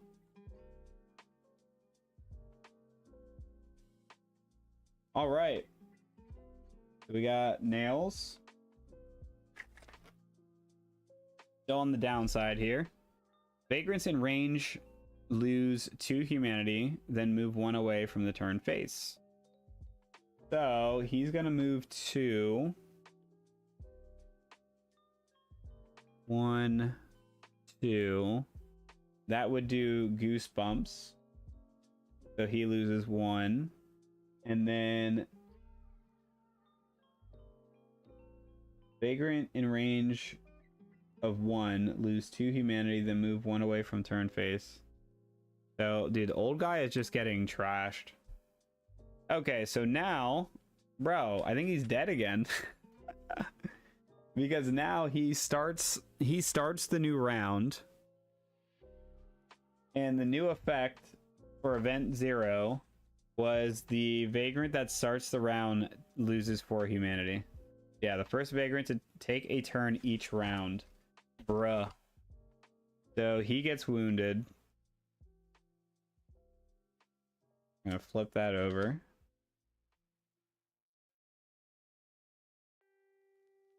This is brutal. The old guy is just taking all the hits.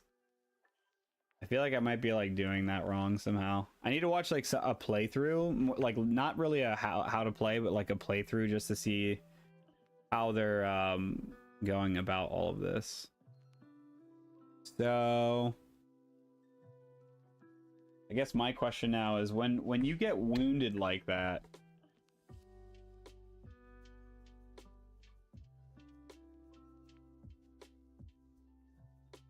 that was, yeah, that was for that ability. So I think I still get to go.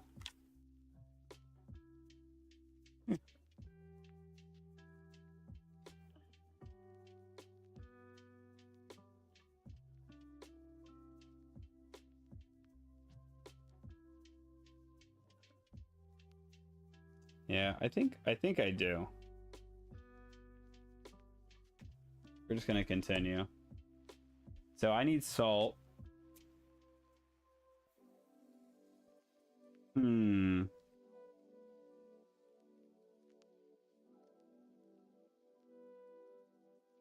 that is spook.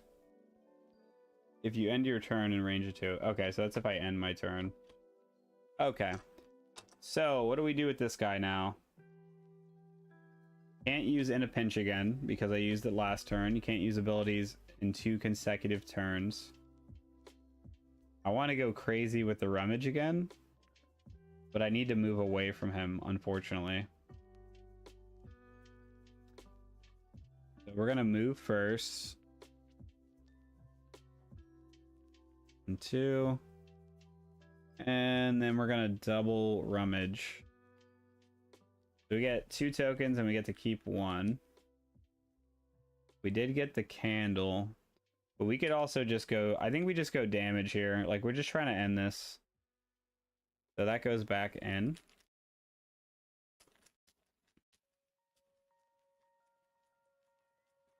Okay. And then the haunt is gonna go. So there was no cycle shift.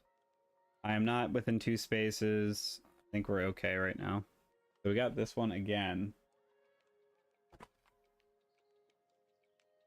So he moves to Vagrant in range of 1, lose 2 humanity, then move 1 away. So he's gonna move 2. So he can't move through his target, but he can hurt him. So he's gonna move away and he's gonna take 2 damage. Okay. So now it's gonna be the empath's turn.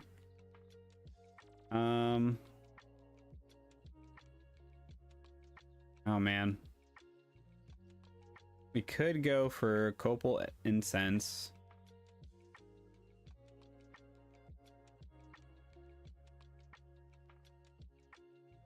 I think we gotta go for heal. We could do double heal.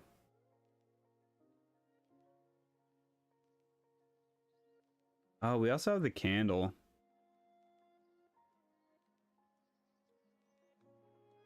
Oh, he didn't have an action specific. He should have been going after the candle. I fucked that up.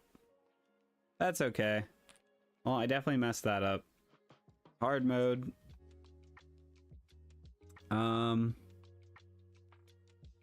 Let's do 1, 2. Maybe chill there. Do a rummage. Do a heal. Got the heal. Heal for 1. Always something, right? Always something. Oh man, I didn't realize how much of the board was actually being blocked by my giant cam. Probably change that. Okay, so we got another candle. Okay, and now it's going to be his turn. We did a heal, a move, a candle.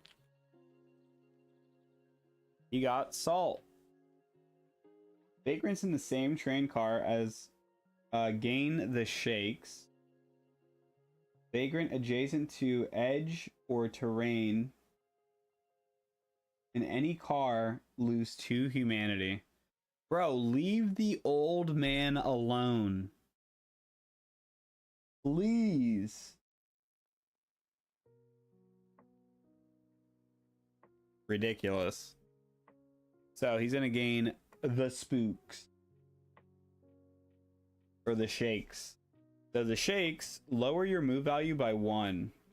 You have to discard an iron nail in order to get rid of the shakes.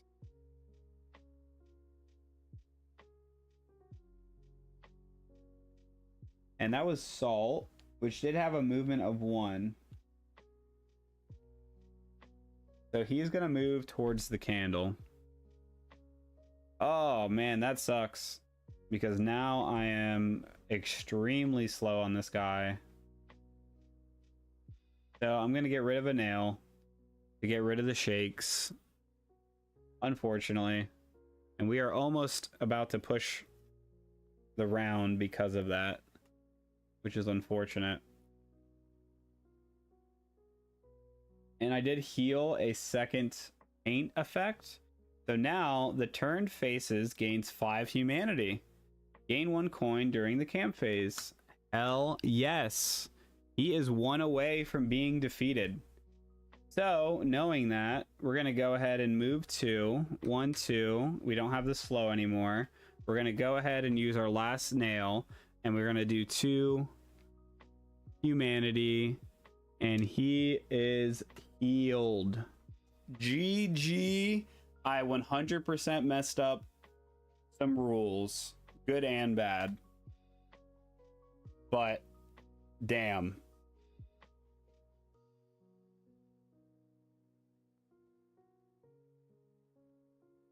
That was pretty fun. I do want to watch like a playthrough of someone else playing through any of the scenarios, probably just scenario 1, so I can make sure I wasn't missing something or doing something incorrectly.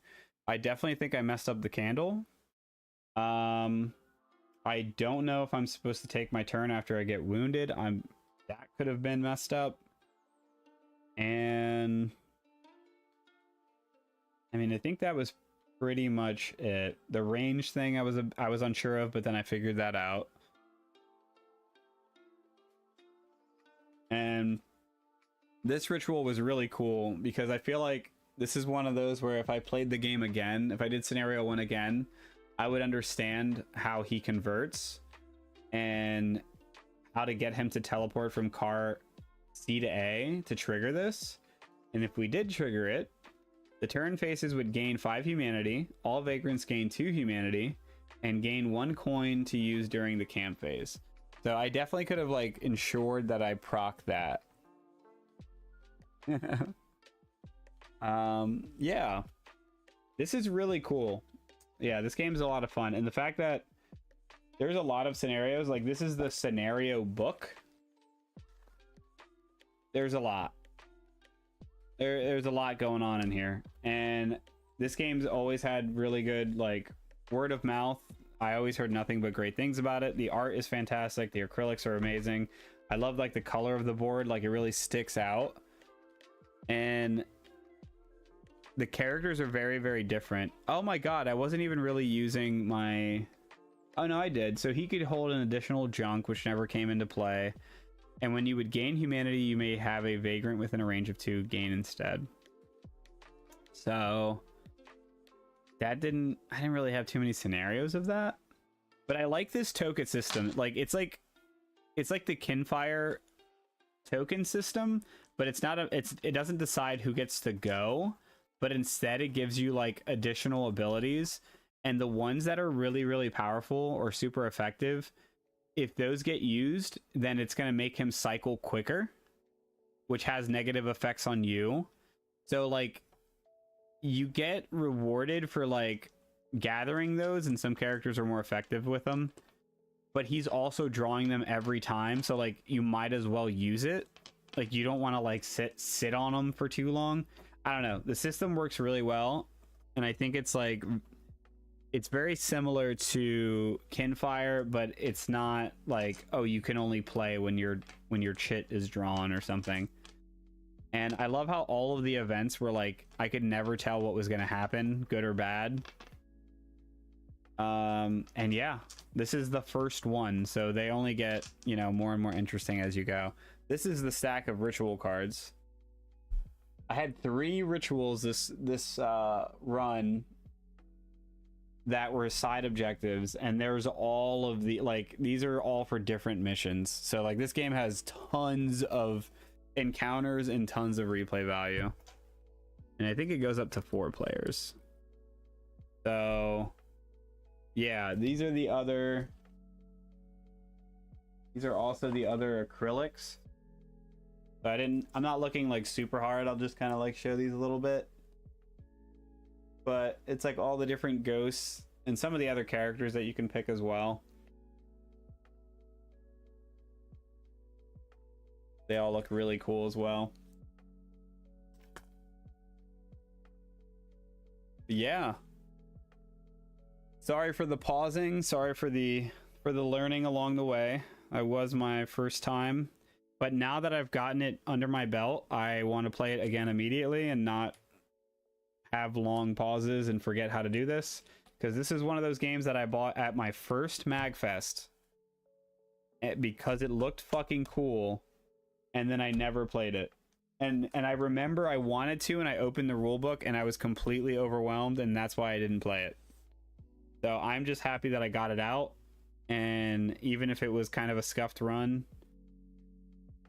I got the gist of it. And I do feel like I don't think I did anything that completely like broke the game per se, but I'm sure there's things I could have done differently. For the win.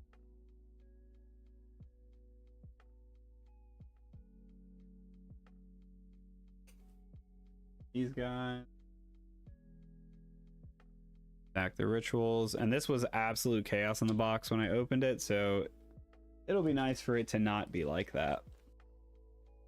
Hopefully I can organize it. I'm gonna try to do it quickly though, because I need to sleep, so it probably won't be perfect. Yeah, it feels like these cards are similar to Too Many Bones. Like they feel like they might be waterproof.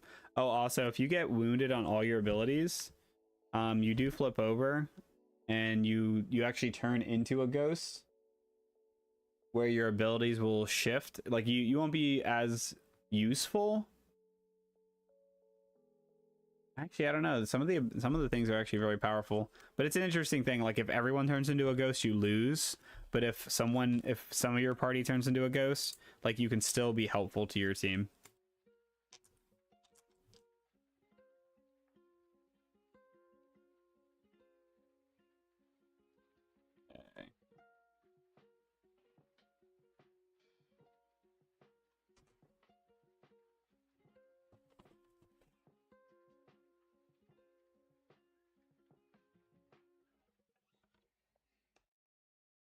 Yeah.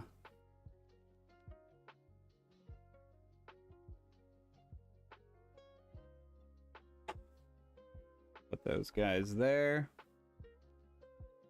I wonder if this is a game that had like a deluxe version.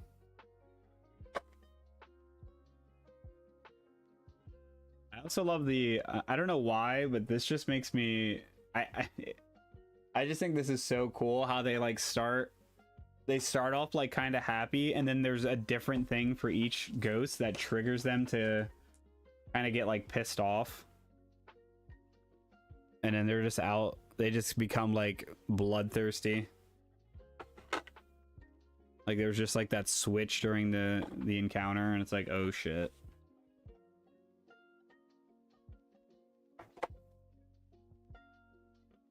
I'm quite literally guessing on where these things go. So, fingers crossed.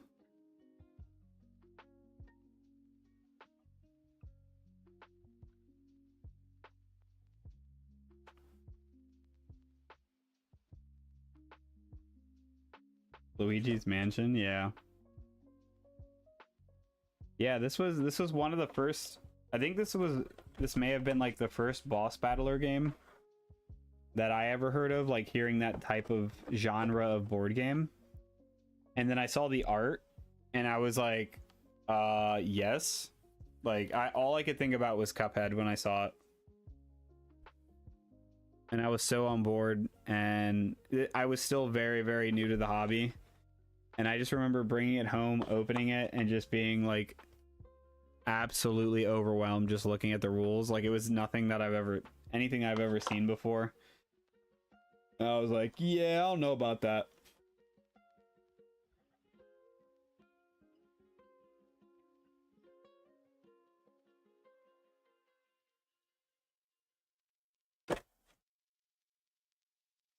I'm gonna make these fit. I think there's some like additional cards for specific characters as well. Something goes in there. It ain't that.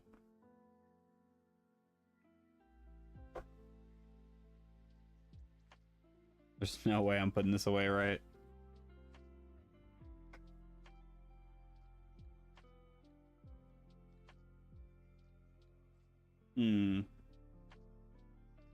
Got the big happy face. This is where the acrylics came from.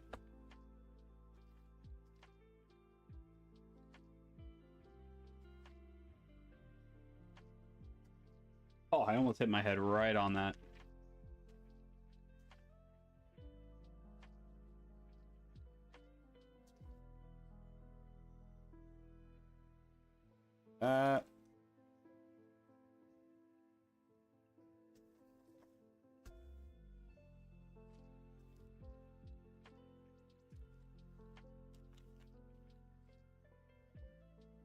Dices.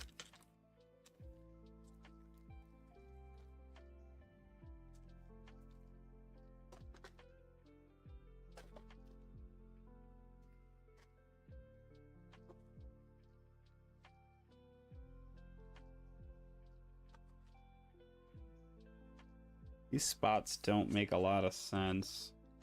Some of these.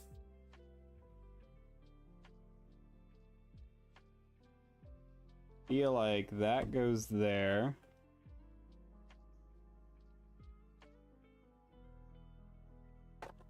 Like there's a lot of empty space here.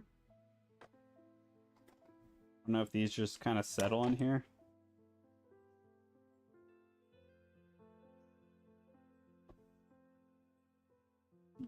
Oh.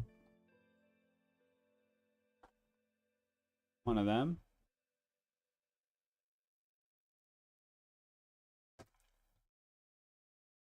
Yeah, we should absolutely get this out and play it while it's fresh in my brain. ASAP.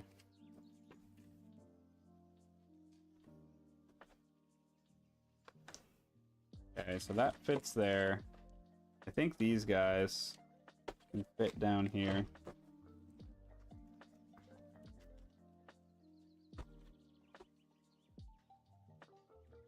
Yeah, even with like rules, like once I actually got going, it was about an hour.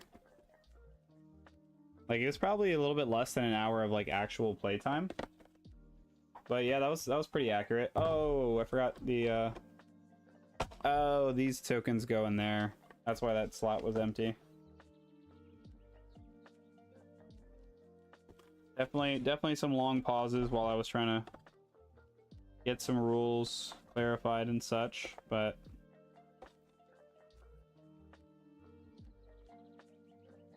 it is very dice heavy, which is like fun and kind of like oh shit. But I know you do get more skills. And like even dude, rolling that like double 5-6 when I had all the rummage on my Wayfarer, like that felt rewarding. I like how I literally didn't even put the board in here. It felt rewarding to have like the big turns too, as much as it did to have like the not so great turns. Okay, I think I got it in there pretty good. So yeah, that is Vagrantsong, the first scenario. Solo playing with 2 hands, 2 characters. It is possible. It didn't feel like super overwhelming. The character abilities weren't like crazy intricate that it felt a little too much to handle. So it is something that I do think you can play solo very comfortably. And yeah, the first scenario was really cool. So I'm excited to see the other ones, and I hope to get some plays with Amber in, so we can actually see what it looks like. Like, I feel like it always feels slightly different when you have 2 actual players versus someone just controlling everything. But yeah, I'm excited to get this back out and try some more. So I probably will do some more this week myself. But yeah, if you're down, babe, we can definitely pull it out at some point this week and give it a shot. Like I said, I want to watch a playthrough, someone just doing the first scenario, to see if I missed anything or if anything was different or whatever. But yeah, I hope you guys enjoyed. I'm gonna go hit the sack. I gotta be up in the morning for work. So yeah, I will catch you guys on the next stream. I hope you guys enjoyed. Yep.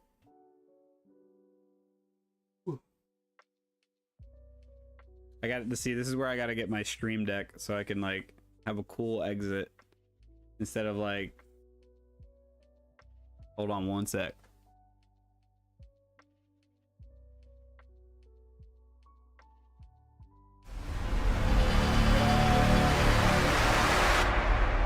Yeah. Alrighty. See ya. Love you, babe. Bye.